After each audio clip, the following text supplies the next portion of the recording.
तर सर्वोच्च न्यायालयाच्या निर्देशानुसार महाराष्ट्रात स्थानिक स्वराज्य संस्थांमधून कमी झालेलं राजकीय आरक्षण हे पूर्ववत झालंय आणि या ऑर्डरमुळे ओबीसींना त्यांच्या हक्काचं 27% आरक्षण पुन्हा बहाल केलं गेलंय।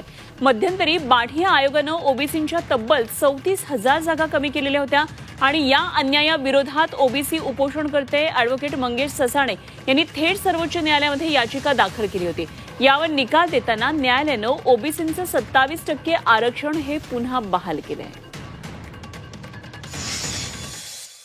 खऱ्या अर्थानं ओबीसींच्या 34,000 जागा परत मिळवण्यामध्ये यश आलेलं आहे आणि याच्यामध्ये आदरणीय भुजबळ साहेब, समीर भुजबळ असतील, महेश जगडे सर असतील आणि आमचा जो सगळा हा न्यायालयीन लढा लढणारा जो ग्रुप होता या सर्वांच्या मेहनतीचा।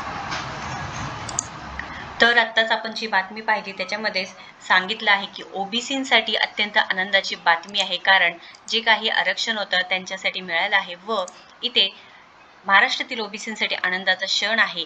हक्काचे त्यांचे 27% राजकीय आरक्षण बहाल झालं आहे व राज्यातील स्थानिक स्वराज्य संस्थेची निवडणुकीचा तिढा अखेर सुटला आहे।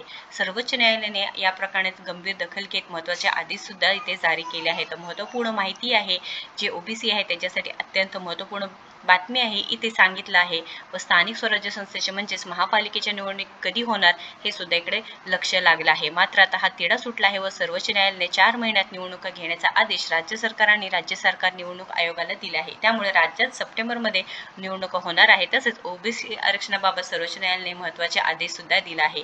तर ओबीसींच्या जागा कमी न करता त्या निवडणुका घेण्याचा आदेश दिला आहे व इथे ओबीसींसाठी आता 27% राजकीय आरक्षण बहाल झाले आहे व एससीच्या आदेशानेही आरक्षण पुरवठा मिळाले आहे। तर महत्त्वपूर्ण माहिती आहे, नक्कीच या व्हिडिओला जास्तीत जास्त शेअर करा आणि अशाच महत्त्वपूर्ण माहितीसाठी आपल्या चॅनलला सबस्क्राईब करा। धन्यवाद।